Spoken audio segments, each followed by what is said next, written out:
واللہ ہاتھی کی طرح اگر طاقت نہ آئے، قوت نہ آئے، جسم نہ بڑھے، پھر کہنا ایک عام سا پرابلم جس میں ہر بندہ ہی، اور صرف بندہ ہی نہیں، بندیاں بھی مبتلا ہیں، تھکاوٹ۔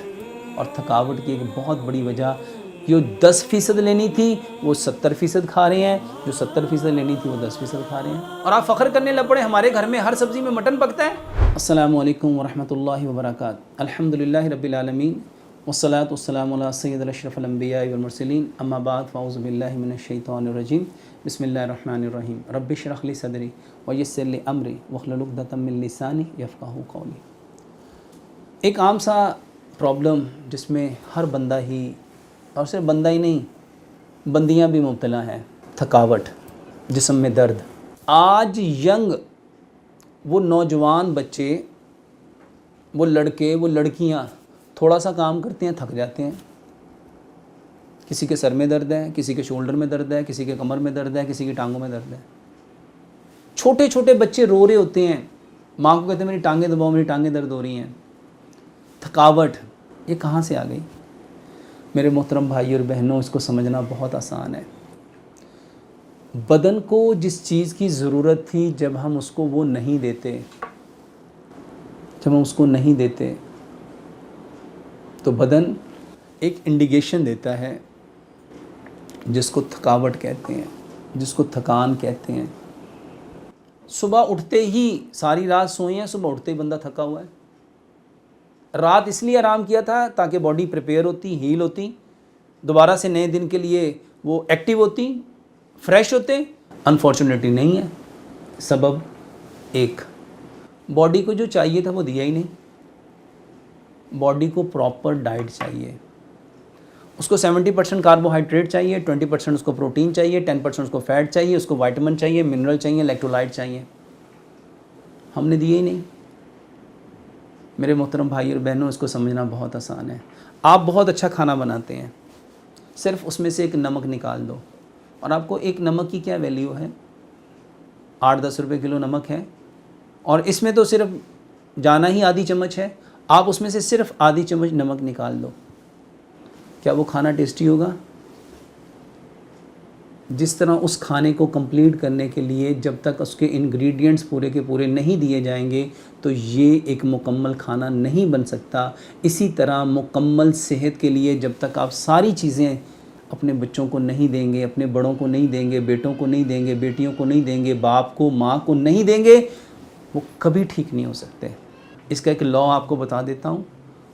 حکیم لقمان کہا کرتے تھے، اللہ سبحانہ و تعالیٰ نے جو چیز جس تناسب سے پیدا کی ہے اس کو اس تناسب سے کھاؤ۔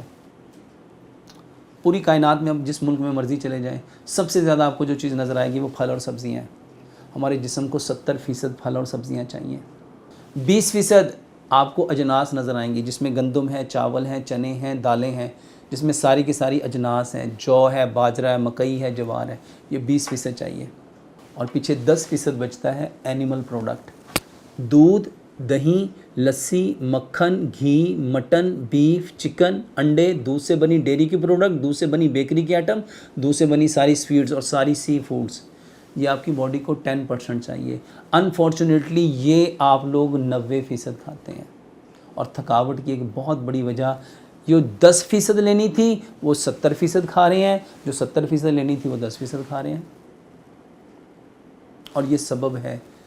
آپ سنتے نہیں، جوڑوں میں درد ہے، ڈاکٹر کہتا ہے یورک ایسڈ چیک کراؤ۔ جب یورک ایسڈ چیک ہوتا ہے نا، یورک ایسڈ بڑا ہوا ہے، تو ڈاکٹر سب سے پہلے کیا بند کرتا ہے؟ آپ کا ریڈ میٹ۔ کیوں بند کرتا ہے؟ کیونکہ بھائی وہ آپ کو چاہیے 10% تھا، اور آپ ہر کھانے میں آپ نے مٹن ڈال لیا، اور آپ نے اس کو اسٹیٹس سمبل سمجھ لیا، اور آپ فخر کرنے لگ پڑے ہمارے گھر میں ہر سبزی میں مٹن پکتا ہے۔ یہ ہے ایجوکیٹڈ اسٹوپڈ۔ اللہ سبحانہ و تعالیٰ نے جس چیز کو جس تناسب سے پیدا کیا ہے اس تناسب سے کھانا چاہیے۔ اور تھکے ہوئے ہم کیوں ہیں؟ ہماری ڈائٹ پراپر نہیں ہے۔ 70% پھل اور سبزیاں کھاؤ، 20% اجناس کھاؤ۔ الحمدللہ اجناس 20% ہم لے لیتے ہیں، کیونکہ کبھی روٹی کھاتے ہیں، کبھی چاول کھاتے ہیں، کبھی چنے کھاتے ہیں، کبھی دال کھاتے ہیں، کبھی ہم جو لے لیتے ہیں، کبھی جوار لے لیتے ہیں، کبھی مکئی لے لیتے ہیں، کبھی باجرہ لے لیتے ہیں۔ یہ ساری چیزیں ہم کھاتے رہتے ہیں، اور اس کے ساتھ ایک اور چیز، ہر کھانے میں مسالے ہیں، اور یہ 20% میں پورا ہو جاتا ہے۔ اب فرق کہاں ہے؟ جہاں 70% پھل اور سبزیاں ہیں اور 10% اینیمل پروڈکٹ ہیں۔ میرے محترم بھائیوں بہنوں، یہ دودھ، دہی، لسی، مکھن، گھی، آپ کا سارا پنیر، آپ کا مٹن، آپ کا بیف، آپ کا چکن، آپ کے انڈے، آپ کے ساری کی ساری سی فوڈز، آپ کی ڈیری کی آئٹمز، آپ کی بیکری کی آئٹم اور ساری سویٹس، یہ آپ کو صرف 10% چاہیے۔ 70% پھل اور سبزیاں چاہیے۔ اس کو ایک مثال سے سمجھیے۔ حیات الحیوان کتاب ہے، اس میں ایک بہت پیاری بات لکھی۔ ابن خلدون نے تاریخ ابن خلدون کے مقدمے میں اس بات کو لکھا۔ اس دنیا کا سب سے طاقتور جانور ہاتھی ہے، 5 ادوار سے۔ قد سب سے زیادہ، وزن سب سے زیادہ، گوشت سب سے زیادہ، اس کی ہڈیاں سب سے زیادہ مضبوط۔ یہ پوری زندگی کبھی گوشت نہیں کھاتا، پوری زندگی کبھی دودھ نہیں پیتا۔ بتاؤ اس کی ہڈیاں مضبوط کیوں ہو گئی؟ ہمیں یہاں سبق پڑھایا جاتا ہے کہ ہڈیوں کو مضبوط کرنا تو کیلشیم پیو، دودھ پیو، دودھ پیو، دودھ پیو۔ وہ تو ساری زندگی دودھ نہیں پیتا، وہ صرف 3 چیزیں لیتا ہے۔ 80% وہ سبزیاں کھاتا ہے، 10% وہ پھل کھاتا ہے، 10% وہ پانی پیتا ہے۔ میرے محترم بھائیوں، فطرت کی طرف آؤ اور فطرت نے جو آپ کو دیا ہے اس کو اپناؤ۔ جتنے لوگوں میں تھکاوٹ ہے، صرف سلاد کھانا شروع کر دو۔ اور یہ جو میں اکثر چٹنی کہتا ہوں، ادرک، لہسن، پودینہ، ناردانہ، یہ بھی سبزی ہے۔ اس کے اندر سبز مرچ اور کالی مرچ، یہ بھی سبزی ہے۔ اور میرے محترم بھائیوں، اس کے ساتھ سلاد بناؤ۔ گاجر ہے، مولی ہے، شلجم ہے، کھیرا ہے، پیاز ہے، ٹماٹر ہے، بند گوبھی ہے، سلاد کے پتے ہیں، لال مولی ہے، چقندر ہے، سبز دھنیا، پودینہ ہے۔ 1 پاؤ سلاد، 1 چمچ چٹنی کا صبح لو، 1 پاؤ سلاد، 1 چمچ چٹنی کا دوپہر لو۔ لے کے دیکھو، واللہ ہاتھی کی طرح اگر طاقت نہ آئے، قوت نہ آئے، جسم نہ بڑھے، پھر کہنا۔ اور اس کے ساتھ جو کا دلیا کھاؤ، بہترین۔ نبی صلی اللہ علیہ وآلہ وسلم کے دور میں حضرت عائشہ صدیقہ رضی اللہ تعالیٰ فرماتی ہیں، ہمارے ہاں جب کوئی بیمار ہو جاتا تھا، تلبینہ چولہوں پہ چڑھ جاتا تھا۔ تلبینہ کیا ہے؟ جو کا دلیا۔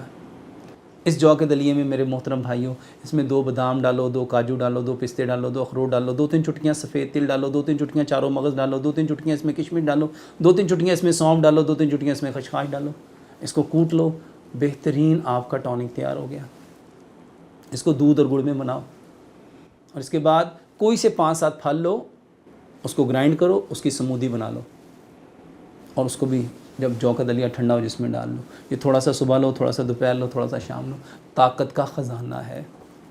اللہ سے دعا کرتے ہیں اللہ سبحانہ و تعالی ہمیں فطرت کو سب سے پہلے سمجھنے کی، سمجھ کے عمل کرنے کی، اور عمل کر کے اس خوبصورت پیغام کو اس کائنات کے اندر بسنے والے جتنے کچے اور پکے مکانوں میں انسان ہیں ان تک پہنچانے کی توفیق عطا فرمائے۔